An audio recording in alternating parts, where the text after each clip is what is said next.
G'day, Mike, and welcome to the Hidden White podcast. Great to have you here. Lee, thanks for having me. I appreciate it. Yeah, it's good to see you. Good to see Yeah. you. Looks like you've been out for a jog. Believe it or not, man, I live in Florida and it's usually perfect here in February, but today is a little cold. I had to throw a hoodie on. Is that So, right? Okay. yeah. And I love the cold. Well, welcome to the show, mate. We've got a lot of things to discuss, and mostly around your work, right? So you're a clinical psychologist, and you've just developed a new app, would you call it, or a platform, Yes. to make this content more available to everyone. Um, And in our pre-conversation there, you sort of mentioned the mental health epidemic. Like there's a big problem. It's a growing issue. Talk to me about that a little bit. Well, I can tell you, Lee, this world that we're living in is getting harder and harder, and people are struggling in ways that I've never seen. I've been at this for a long time. I added it up with my wife a few days ago, and I think I've got close to 35,000 hours of face-to-face time with people. It's a lot of time, man, that I've spent just working with people in our clinics. And I 35,000 can tell hours. 35,000 hours, man. How That's long have you been doing this I for? 20, 22 years, something like that. Yeah. I worked a lot with people face to face when I first started. I don't do as much of that the last few years as our clinics have grown, but it's clear to me that the crisis that everyone talks about, the mental health crisis, is 1000% real. I mean, we're seeing things in our clinics that it would have been absolute, absolutely shocking for me to see 20 years ago when I first started. Just the Okay. level of depression, anxiety, stress, burnout, addiction. I mean, the acuity is off the hook. And so that puts our field in such a weird position because, man, it's like you're drinking through a fire hydrant. There's more people that need help than we could Hmm. ever begin to see face to face. So it's interesting. And I often ask this question, but I mean, obviously you've been doing it for a while and you've seen that transition yourself, in real life. Yeah. Um, is it because we are more conscious of it and more aware of it that you see more patients, or is it actually a reality that people are more depressed and more stressed and more anxious? Okay. Great question, actually. I think the answer is yes to both of your questions. I think the reality is, yeah, we are more aware of it. We talk about it more. It's been a topic of conversation on social media, on more traditional media. And so just the awareness, just the idea of understanding what depression is or understanding what anxiety is, it makes sense that that increases the number of people that would endorse the idea of, yeah, hey, that's me. I'm depressed or I'm anxious or I'm Mm, addicted, whatever. However, that's not the whole answer yeah. because while the number of people that are struggling has increased, the acuity of the people that are struggling is exponential, man. And what I mean by that is the Mm, severity, like frequency, time, duration, how long this stuff lasts, how intense it is. We've never seen anything like it.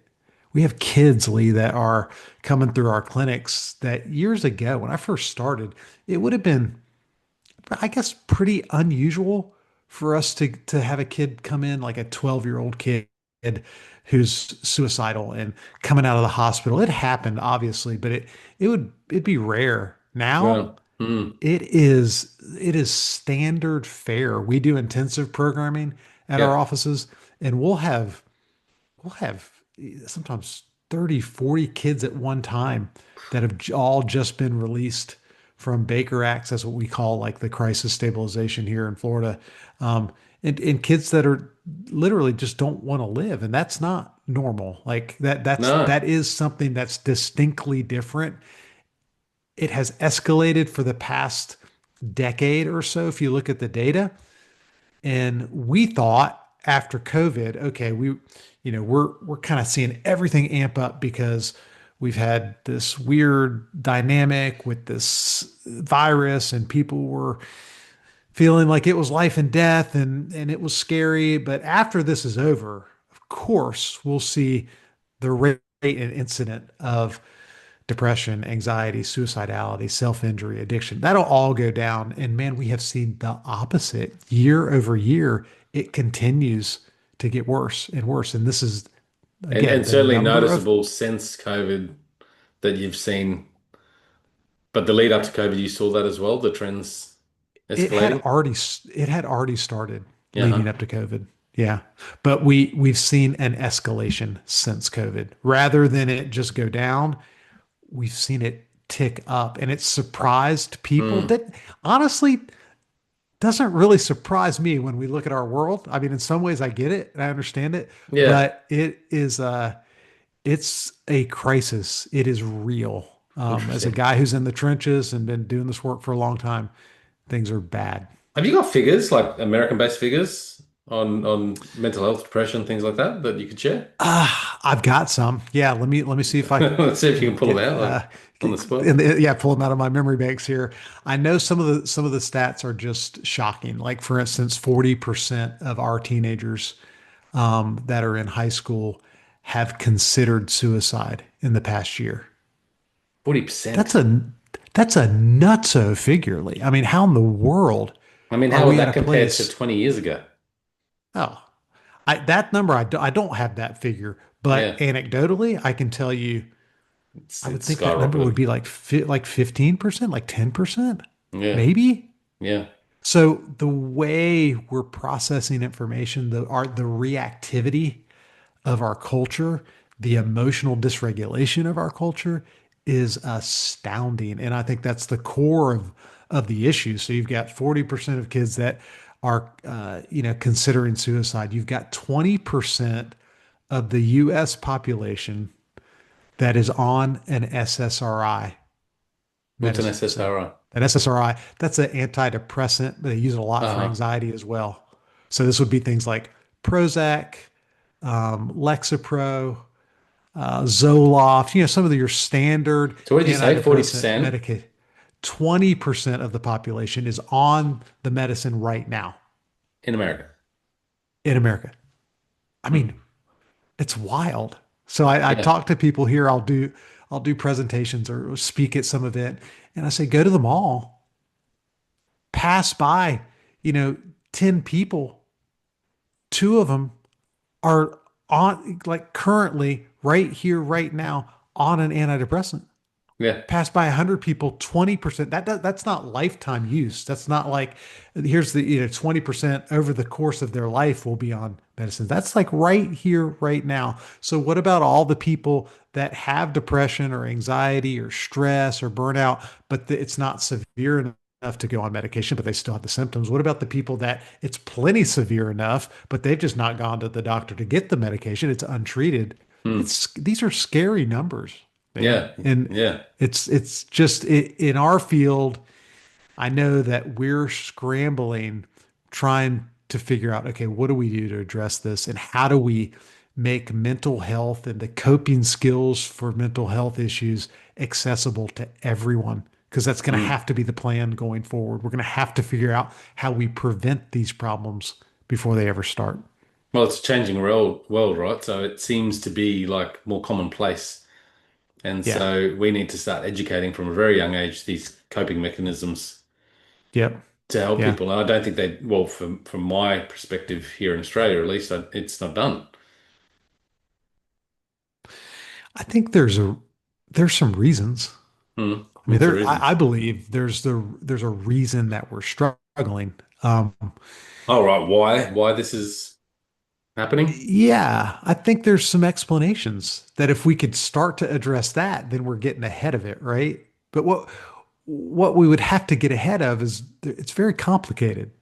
So number one, I think in our country, and I believe in Australia as well, there's Very similar. there's a significant breakdown in the way we do family in the family unit. And there's a bunch of data on the value of good, solid, healthy family life for kids growing up.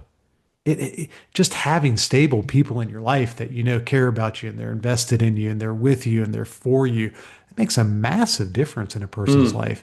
And mm. you can see as the culture has treated family differently, and people start to work more and people get busy, and it the less time we've spent investing in our family and connecting to our family and appreciating our family, the less healthy we are. And for us, it's not uncommon at all for kids to grow up. They go away to college, and they move to a different state to get a job, and then they move from there, and then they're so transient, and everyone's moving all around, and that's fine, and I get that, and I'm not criticizing that. People have to follow their dreams. You got to go where you feel called to go, and I'm a big fan of that. But what Yeah, it does is it sort of minimizes the connections that we have to these people that are ultimately the foundation of who we are. They're yeah. literally, we share DNA with them, and Mm. if you look back 100 years ago, it's not how it was at all. Like, you grew up in a town and you connected with your family, you felt that stability, there was accountability there was encouragement, there was affirmation, and you probably stayed right in town when you got Yeah, your yeah, job. And yeah, then you yeah, had yeah. your kids, and your 100%. kids knew their grandparents, and kids knew their great grandparents. And man, the way we're living is just different. So I think Well, that that has that level of dramatically impacted. connection as relates to our psychological safety, right, is is fundamental for the human condition, but we've What a just lost great it. what a great way to say that, man. That's a great way. Like, just the safety of our family, the emotional safety of our family. That's a I've seen it personally in my life, that disconnect. I was never a religious person, so I never went to church weekly, but I know religion has a big part to play in connection and bringing people together, and I value it for that. I yeah. look back to, I look at family from my perspective, and growing up there was two TV channels, and that's when TV came in, and TV disrupted the household a bit too. But we were still there Yeah. together watching those particular Yeah. shows, and now we still try and watch TV with my kids, but they've got iPads and devices and everyone's doing their own things. And how many times do you walk into a living room and you'll see everyone on their own devices watching the TV? Like, I mean, that's a change in how we do things, and it really is pulling us apart. Well, you're way ahead of me, Lee, because so my first idea regarding why we have this crisis going on is the breakdown of the family. But Mm, the second piece that is so obvious is technology has shifted everything about the way we do life. And these devices that we love, I laugh because I love my phone, man. Like, I'm obsessed with it. It's ridiculous. I know it's unhealthy. I know it's bad for me. I know social media is like not great yet. Man, I find myself just sometimes sitting, I'm just doom scrolling on that phone, and I can get caught in videos or YouTube, and it impacts our brain in very significant ways. So mm, think about it like this. You're a kid, your brain is developing, you're trying to learn how to feel safe, to use your word, right? That's part of becoming an adult, is growing up and feeling like, okay, I'm competent, I'm confident, I can act on this world and get some things done. And simultaneously, you're bombarded with these devices that, in many ways, put your brain into a state of fear threat mode. So if you think about a phone, let's take videos, for instance, like the short form video. mm, Every time you scroll, your brain gets a hit of dopamine, and they've measured this in research labs and studies for years now. Every time you kick a new video on, boom, there's a hit of dopamine. Dopamine's the feel good chemical. Some of the newer platforms like TikTok, if you recognize the way they edit their videos, it's very, very different, because they have like this very quick edit. I can't even really mimic it, but they slice together um, the words that people are saying in a way that every once in a while it's just like a little cut. I don't know if you can see that in the way I'm right. moving right now.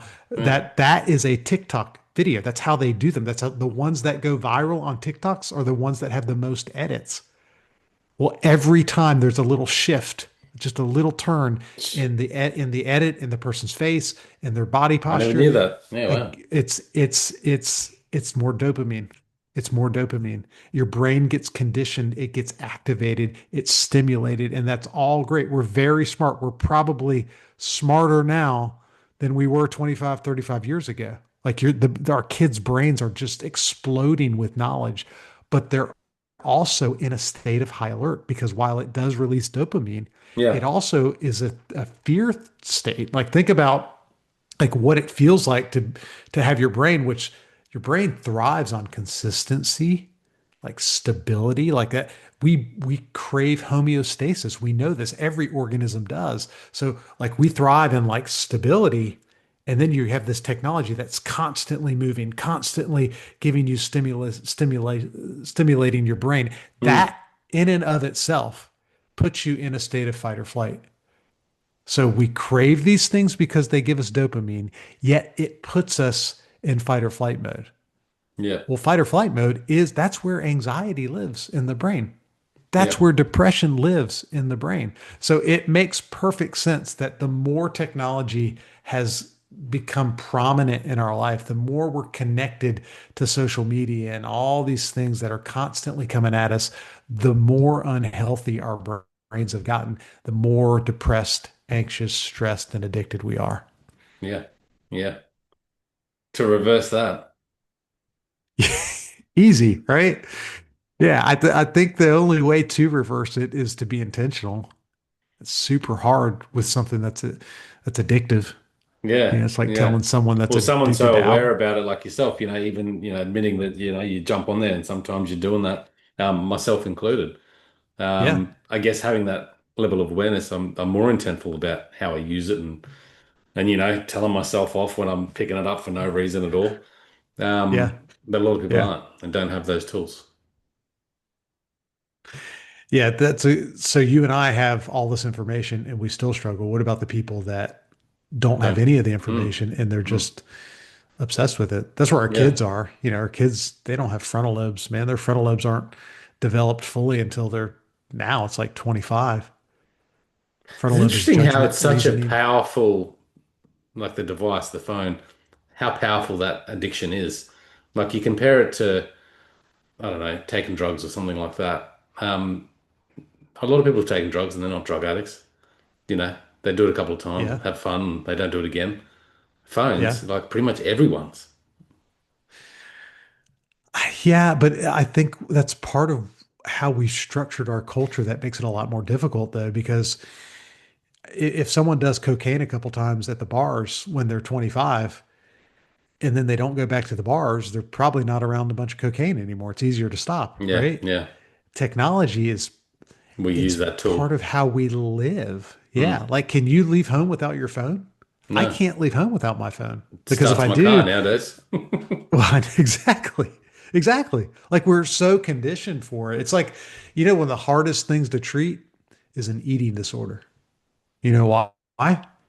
It's an addiction.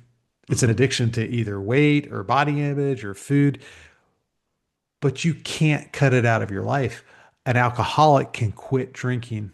A drug addict can quit doing drugs.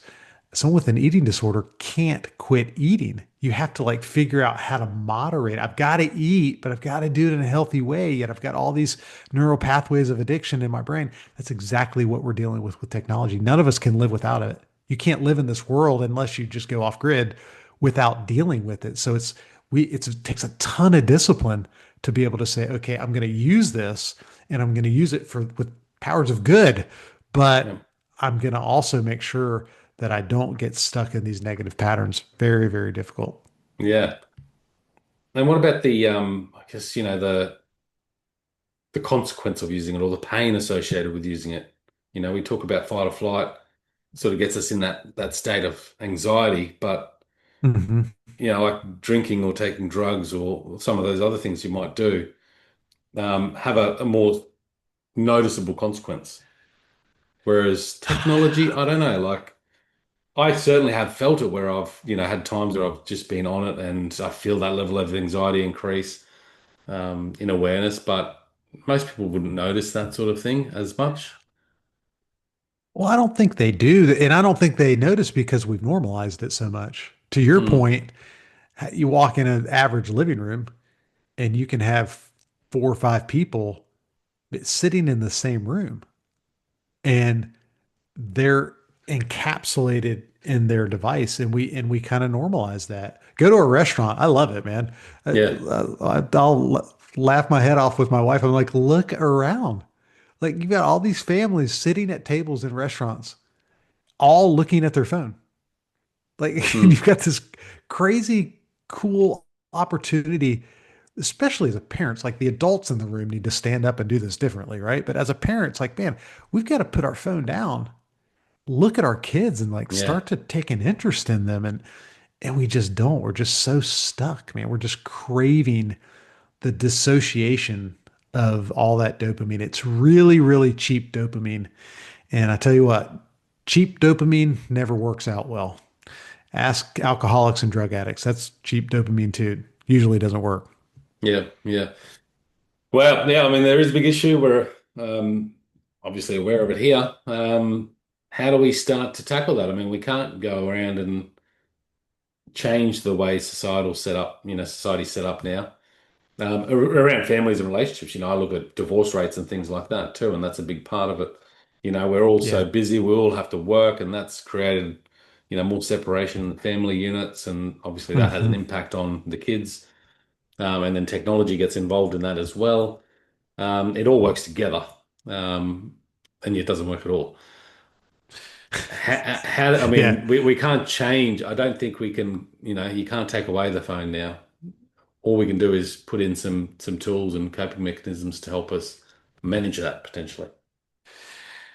I think it's a thing of intention.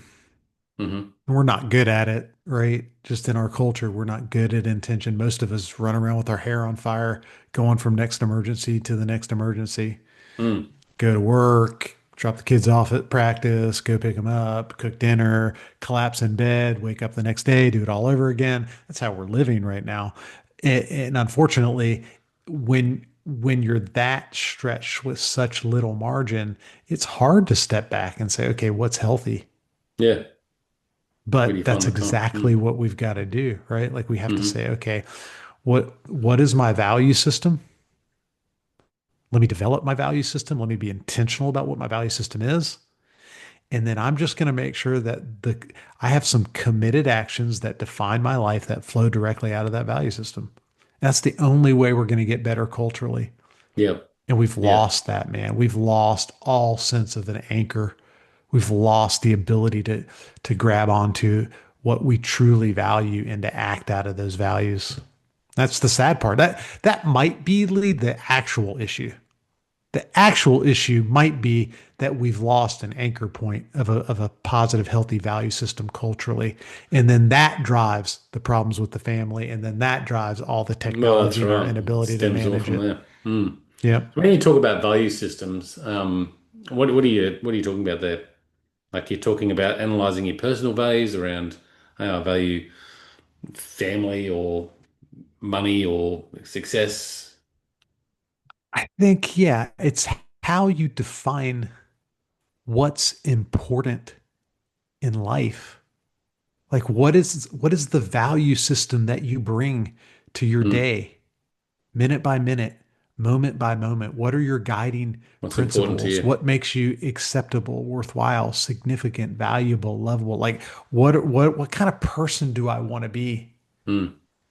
Now we live in a culture right now where we we kind of define ourselves in terms of things that literally don't matter. Yeah. There's so many people that are over concerned about whether or not they have the right shoes or the designer clothes or the cool haircut. And social media has been a part of that, just all the Yeah. exposure to stuff. And but man, none of that matters. The only thing that ultimately should matter to us is at the end of the day, what have we based our life in? Another way to think about it is at the end of my life, what's actually gonna matter? Who's gonna care Hmm. about what car we drove or how big our house was or what kind of job we had or no. They've done this. Actually, some of the research was done in Australia by a lady that sat with people as a Yeah. hospice nurse in their dying days. You're familiar with this And work, body right? wear. Yeah. Yeah. I mean, how powerful is that for her to sit with people? No one was talking about, man, I wish I would have worked more. Hmm. No one said on their last breath, man, I wish I would have got the promotion Yeah. or I Yeah. wish I could have, had a cooler car. It's so lame when you think about it in this frame. What they Hmm. care about is did I leave a legacy? Did I have a connection with my family? Did I leave kind of a connection to my kids that they think I'm a good man or a good woman, that I have a good heart? Like those things are what matter, Yeah. Yeah. but we've lost all of it. So when I say value system, I'm Yeah. saying people need to intentionally step back and say, what qualities do I want to bring to the table in this world? What do I stand for? Hmm. Even if it costs me something, what do I stand for? Things like compassion and integrity and character and curiosity and faith and hope and joy. Like that stuff matters, man. Yeah. Yeah. And if we can build our life on that foundation and say, okay, I can't predict what's going to happen next hour or tomorrow or next week, but I know right here, right now, I'm going to do everything I can to just do things that are consistent with what I value. That would probably bring about a big shift in most of your viewers' lives. I Yeah. guarantee you, man. If people Hmm. got serious about that, it would probably change a lot of the decisions that they make every day. Yeah. 100%. And that's practice too. It's like working out, you can't just do it a couple of days and hope that it sticks. You really got to connect with those values every day and be intentional every day. And then that'll help your decision making process, right? So when you're about to do something, you go, well, hang on, is this actually really important to me? Or am I doing it for some other reason? You create that awareness. I think you're exactly right, man. I think that it's stepping back to say, okay, how do I allow myself to minute by minute, moment by moment, connect to things that matter and to do it even when it's hard, to do it even if it's uncomfortable, to do it even if it makes other people uncomfortable, to do it even when I'd rather be doing something else. Mm. And those are the things we're not good at. That every point I just made there, like we're not good at discomfort. Yep. We don't like it.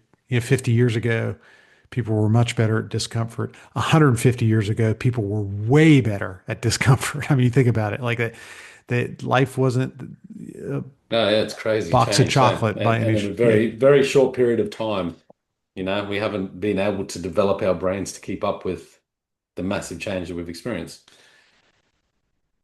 Yeah, you're right, man. I think yes, right now we just have these weird expectations. I think the expectation for people is that they're going to live a comfortable life. And anytime we get uncomfortable or we hear something uncomfortable or we hear something challenging or we fail, it's almost like this massive, massive problem. Like, I can't stand this. This is horrible. When the truth is, that's just life.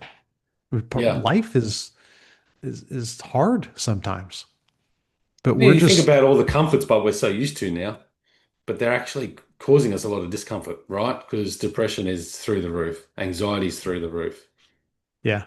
So we don't look at it from that perspective. Well, it's like the very things that we attach to that are supposed to make us so much better. This technology that's supposed to be the answer to all of our problems is the very thing that ends up burning us. Hmm. It's moderation. I think everything's like that. I actually don't think technology is bad. I think the way we use it is bad, but technology is not inherently evil. It's good. It's Yeah. just that we've used it in such an unhealthy way that it does end up being really toxic. But the Hmm. things that make us happy, the things that make us joyful, the things that help us feel hope about the future, those are things that are universal and that have been around for thousands of years. Hmm. Like watch a sunset, man. That like that sense of awe, like the awe experience, like I'm a part of something bigger, that that universally brings Hmm. joy in a Yeah. person's life. And you can't do that when you're stuck on a screen. Yeah. Yeah. Then to get people to move away from that and be able to focus more on their values and bring that intention into their life, you'll get the conflict because, well, I've got to work, I've got to go to this job, I don't like this job, but I've got to do it, otherwise I can't pay the bills and yada yada yada, and the list goes on. How do we tackle that? Because I mean, that's the reality of how society's set up now. Like, I look at it, the family construct, and go, okay, well, back in the day, it was mum stayed at home, dad went to work, and it Hmm. worked, Maybe it wasn't fair necessarily, I don't know, but now we have to Yeah. have two parents to work to afford to pay the mortgage. I don't, it's not lost on me, man. I agree Mm, with you. I think that the world is more complicated than it's ever been. I think the expectations are higher than they've ever been. I think the pressures are more intense than they've ever been. And that's yeah. across the board, right? Mm, But I don't think that you have to have sweeping change in order for you to begin to experience the byproduct of healthy choices. yeah. Like you can start small as long as you commit to a vision. Like real change, you need to have a vision of what it could look like. If I if I do things right, if I do them in a healthy way, I will arrive at this moment where I feel like I've made progress. The example that I use is Yeah. working out. Yeah. Like I'm 1,000% confident that if your viewers said, "Man, if I work out for a year, 5 times a week, at the end of that year, I will feel better. I will look different. I will be healthier." And they could attach to those goals and they move towards those goals. Does that mean that the first day that they start working out, they feel better, look better, and are healthier? No, you Mm, probably feel like mm. crap, right? Like that. But the first day you work out's not a good day, but you've got to attach to like, okay, I The know longer what's term. coming Mm, next. Yeah. yeah. It's like over time, if I just do the healthy things, do the next Yeah. healthy thing, do the next healthy thing, the end result is you start to feel differently. You start to feel better. And I Mm. think that's how we've got to approach this Now, is connection is so, recognize, so important, right? Like it is having that long-term vision. Our governments don't have long-term vision. oh, geez, man, that's a, But anyway, going off that's, topic. that's a conversation. I mean, that's a huge, and it's I probably part of it, honestly. I did it recently, right? So I'm a very busy ADHD sort of person. I love doing things and I'm a visionary. Good. And it just came to my attention recently because I've got good intent. I feel like I've got good intent and good awareness, but I didn't have this attachment to this. Okay, where am I actually taking this? Like, what's this business for? What's this podcast for? Where do I actually want to see this go? And it was just refreshed to me last year, late last year, and I started to work on that again, a vision board and things like that. And that Mhm. connection made a drastic difference immediately in my life. I, you're smart, Lee, because even the idea of a vision board, because it's tangible, you can look at it, you can touch it, you can feel it. It feels real, when you even writing something down. Like if, Hmm. if you don't have the time to make a vision board like Lee and you're watching this, get a piece of paper out and just write down some goals. Write down like your values, just get some things out of your head down on paper. And the research on this is very, very clear. It works. Like people Yeah. that write things down, our brain process it that different. That information is sort of managed different neurologically, and it begins to feel more real. Hmm. 100%. What are some of the coping mechanisms? I want to talk and I want to wrap it up with some tools you could share with the audience to help them start navigating this field. Yeah. So what I can say is we started talking about the mental health crisis, Yeah. the increase in anxiety, depression, addiction, things like that. We kind of moved into how our culture is part of the problem. Like our culture's driving this, Hmm. and we're all kind of victims of the world that we're living in right now and the demanding nature of it.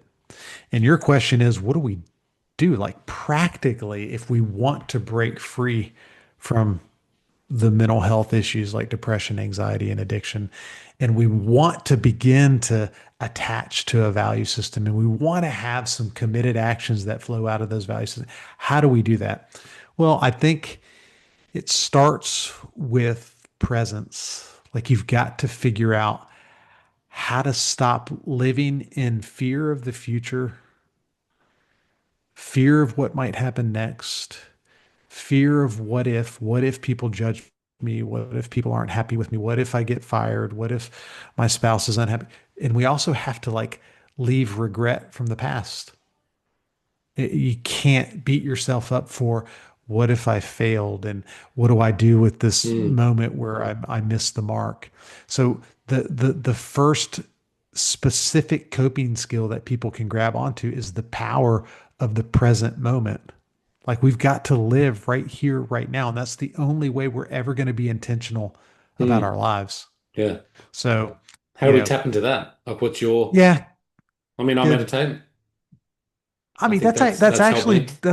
that's the idea. I mean, I got a cold plunge. I know everybody's doing a cold plunge now. I fell for it and I got one. It's awesome, by the way. I love it. So I do a cold You plunge do every that in the morning, morning? Yeah, in the morning. every Yeah. morning, every morning. And when I get in the cold plunge, I put some music on. And the music that I put on is like inspiring music. It's not like gangster rap. Like this is like it's like decent A music that sort bit of of rocky is music. hopeful. You know, it's like hopeful stuff. And I sit there in that cold plunge, and I've learned to breathe. That you sit in 39-degree water, it's going to help you learn to breathe. Mm. And I found that just taking 6, 7, 8 minutes in the morning, breathing, listening to something that's encouraging and inspiring, focusing. For me, I'm kind of a faith guy. So I think about, man, I'm a part of something bigger today Yeah. and I'm Yeah. good with that and I'm cool Yeah. with that. And that's a very present moment activity. That's living in the moment. The Mm. other thing is getting out in nature, that awe experience that I talked about. Like if you really want to learn how to live in a moment, get away from all that technology, take a hike, like go look at something beautiful. There's tons of research on the power of like sunrise, sunset, and watching that process. I live about 5 minutes from the beach. So one of the coolest things that I can do is go out to the beach and watch a sunrise. Mm. Waves are crashing in, right? Kind of that rhythmic thing is going on. The sun's creeping over the horizon. There, those are those moments, Lee, where it's easier for me to push everything to Just the side grounding. and just say, okay, Yeah. I can live right here, right now. So those are the kind of things that begin to calm your brain down from all that stimulation. Remember, I said the technology is Yeah. putting us in fear threat Yeah. mode. Once your brain is calm, the second coping skill that people can start to tap into is recognizing the negative thoughts and narratives that drive the negative emotion. Hmm. Thoughts lead to feelings, feelings lead to behavior. That's been demonstrated in the research over and over and over again. Yeah. So, what's filling your mind? When your brain is calm and you're not in fear threat anymore, your frontal lobe is back online. You can start to have some insight into what am I Mm. actually telling myself? Mm. What do I tell myself about me? What do I tell myself about what makes me acceptable and worthwhile and significant and valuable and lovable? And am I living that out minute by minute, moment by moment? And that narrative, that focus on the narrative is a huge piece of the puzzle. Every model of therapy that you can think of, cognitive behavioral therapy, dialectical behavior therapy, acceptance and commitment therapy, all those things are based on this connection between your thoughts, your thought life, your emotions, and your behavior. All those three things are very Yep. interconnected and Mm. interrelated. So focusing on the positive, healthy thoughts, focusing on, mind, here's what my life is about. Here's what's important to me. Here's how I release outcomes and focus on the process and do the next healthy thing. That Yep. that kind of behavior is really, really powerful in a person's life. Mm. Mm. When you break it down, it sounds so simple. I mean, it is simple, right? Yeah. It really is simple. Not simple to do, but simple, you know what I mean. But Yeah. you look at that presence thing. I mean, we can all go sit there outside, go into nature somewhere, and Hmm. have that sense of space and solitude, you know. Um, and we can all focus on the thoughts. What are we consuming? And Hmm. not just food and things like that, but the information that we're consuming. We Yep. can we can become aware of what that is, which will then in time develop. And it could just start out very small, spending 5 minutes in the morning and 5 minutes in the afternoon just sitting outside. Yeah. Man, I'm so glad you said that because that's a huge piece. We start to have this conversation, and I know it can get overwhelming for some people, and they think, "Oh, crap, I've got to go all in." When the truth is, if you string small changes together, it'll make a difference long term. And they've Mm, done all this research. So even like 5 minutes, an hour, if you're in your office and you're sitting down working on the computer and you've got 5 hours of work to do that day, that's just you're drilled into deep work. If you work in 1 hour increments and you work hard for 55 minutes and then you get up from that computer for 5 minutes, walk to a window and look at the clouds, look at a little bird flying around in the sky. It doesn't matter. Just get yourself in a position where I'm acknowledging, there's there's yeah. there's something bigger than me. They've done all the research, Yep. Lee, Mm, and people get more done with the 55 minutes than they get done with the entire 60 minutes. Like at the yeah. end of that 5 hours, they've accomplished more and they've Mm, worked less mm, because the brain needs those moments of connecting to things that are bigger than we are. And it doesn't have to be grand gestures, it doesn't have to be huge principles that we implement immediately. It can be just little small shifts and changes. yeah. Just taking the time. James Clear talked about it in his book with like exercising routine, just Hmm. having the shoes next to your bed and Yeah. putting them on in the morning. Going to the Yeah. pool and just committing to going to the pool, maybe putting your Yeah. leg in, and those things just Yeah. build in time. But I think, yeah, I Yep. mean, again, the problem is that we all want instant results. So giving yourself kindness and patience and like you said, connecting to that future, this is where I want to end up. Hmm. But being kind to yourself that it'll build in time, but it's not going to happen Yep. quickly. Um, Powerful stuff. Mate, I'm going to share livewellcoaching.com is Yeah. It's your livewell-coaching.com. livewell dash. That's the digital platform. And if you want more information like we talked about today, or if you want those practical strategies, because that's kind of what you brought us to, Lee, in the Yeah, interviews, yeah, you kind of yeah, came down to brass tacks of like, well, what do we do differently?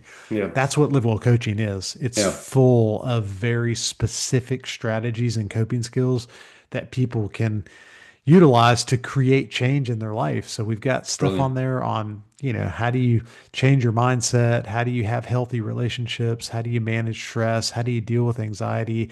How do you develop emotional intelligence? Like, how do I connect to gratitude in my life? We have stuff on all of that, man. So, if people are interested in developing coping skills, live well coaching is that's we made that for you, right? This is something that's very practical where we give you information every day that is just chock full of the practical strategies that you can utilize and begin to make just little small changes in your life. Yeah. Yeah.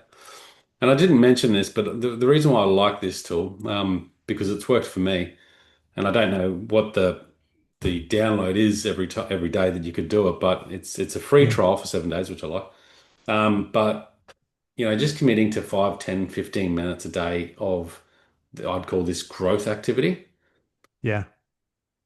is so powerful. If you can, and it's just even if it's not registering or it doesn't make sense to you, something will click. Everything clicks eventually. And I've found that myself, just by waking up and listening to some motivational podcast, someone inspirational, whatever it might be, that change in dialogue that's going in had a massive Yeah. change. And I learned things along the way. I go, oh, okay, I'll try that. And I've tried freaking everything after running this podcast for 10 years, all the different forms of mindfulness, meditation, jogging, Yeah. hot bath, and I just slowly do it and adapt it to what feels good for me and what works. Well, I think the what we've tried to do with LiveWell Coaching is to curate the information. I think there's so much information out there right now. Like you and I Yeah. could jump on Chat GPT and say, how do I cope with stress? And most of what ChatGPT gives you is awesome, but none of it is curated. So what we've done is we've kind of taken all the information, Mm, but then we provide it to you in little kind of consumable chunks that make it doable. So on in addition to all the courses and all the challenges that we have, this whole catalog of things, we also provide daily content. So every Monday, we give you content on how to have develop coping skills for depression. On Tuesdays, we tell you how to deal with anxiety and stress. On Wednesdays, we talk about just general wellness techniques and how you can live well. On Thursdays, we talk about addiction, not just drugs and alcohol. We're talking about addiction to technology and addiction to pornography and addiction to gambling and addiction to food and addiction to people pleasing. Then on Friday, we talk about healthy relationships, which we know is such a huge part of healthy living. So mm, every day you get something new on Live Well Coaching, but then it's all on demand, man. If someone decides they want to lean into stress, they could go on Live Well Coaching and say, I'm going to do Mike's stress relief for life course. And I tell you, in that course, I give you every coping skill that I give someone in a course of psychotherapy over the course of about 16 weeks. And you'll have yeah, access to it on demand to say, okay, first I have to learn how to calm my brain and my body down. And then I have to look at the connection between thoughts and feelings and behavior. And that's then I have to great. understand my core beliefs. And then I have to Mm, like look at exercise and diet, nutrition. All the stuff is there, but you yeah. consume it at your convenience. Mm. How do you find, just last question, sorry, but obviously we're getting Mike and all that experience and knowledge on a digital platform here. Yeah. Have you noticed any difference in applications from face to face with Mike and digital application? Like, what are the challenges people might be needing to be aware of there? Yeah, so it's a thing of intensity and presence, right? Hmm. So if you're talking about psychotherapy, someone that your anxiety and your depression is at a level where you feel like, man, I'm like down and I'm not functioning and I'm just not happy. And therapy is awesome. Therapy can really work. And we do Mm. all that stuff in our clinics. We bring people from all over the country, man, to get treatment at our clinics. Sometimes they spend 4 or 5 hours a day at our offices for, 4 days, 5 days, 6 days, and then they go home. Um, and there's value to being present with people to do that. It's like going to a sporting event. If you go to, Yeah. I'm a big Florida Gators football No. fan. And so I go to these football games. And I'm telling you, Lee, I don't know if you've ever been to a Florida Gators college football game, but No. it's probably one of the most exciting things you could ever go to. It's electric. The fans are crazy. I mean, these guys, people are out of control. It's wild. I could watch that on TV. Why do I go? It takes me I have to drive there for 2 hours. I have to park the car. I have to walk to the, it's a kind of a hassle. I'd get a better view on TV. Why do I go there? Because there's something really different and something Yeah. Yeah. powerful about being Yeah. in the presence of someone. So if you really need therapy, I'm just a big believer in the idea that Yeah. being with someone helps. motivate, encourage, affirm. Yeah.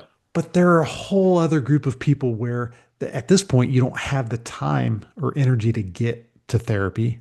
Mm. Maybe you're just at a point where it's like, okay, I'm struggling, but it's not at the level where I feel like I need to go actually like put in the time of an hour a week. And that's where LiveWell Coaching comes in Yeah, yeah, because yeah. you can have access to the same information, but you can execute it on your timeline. Mm, The other mm. thing that I think I should mention is if you want to have another person on the end of that technology, we do have coaches. They don't do therapy with people, but they do help you create wellness plans and they can talk to you on the phone. And we do Right. about, I think, a couple sessions a month for a coach, and they'll help you begin to kind of recognize, okay, here's what I need to work on, and I'm feeling kind of stressed out, and here's the strategies that I need to implement to deal with stress, and here's the parts of the digital platform that I can lean into, and here's the course that I can take, and then your coach will ask you questions about the course and how you doing, and are you implementing the strategies. It can be really, really helpful. Mm, mm. But there's just different It's finding your different. level, I suppose. Yeah. Yeah, it's finding what's going to work for you.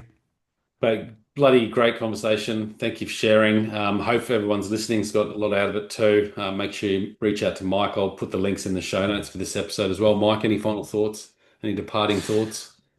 Uh, Man, I guess my final thought for everybody would be, man, do whatever you've got to do to be intentional about your life. Execute on the stuff we've talked about today. Don't let life happen to you. Don't watch this podcast and be like, well, that was cool information. That was awesome. And then move on. Allow yourself to say, okay, wait, if nothing changes, nothing Yeah. changes. I'm going to do something different. If you Mm, don't go to LiveWell Coaching, go somewhere, get some information somewhere to help you begin to make the shift so you can live the life you've always wanted to live. mm, mm. Love it. Thank you, Mike. Appreciate it. We'll share with the audience the podcast. I hope you enjoyed it. The show notes are on thehiddenwhy.com, so check out the show notes there and the links to Mike as well. And until next time, peace, passion, and purpose. See you soon. Cheers.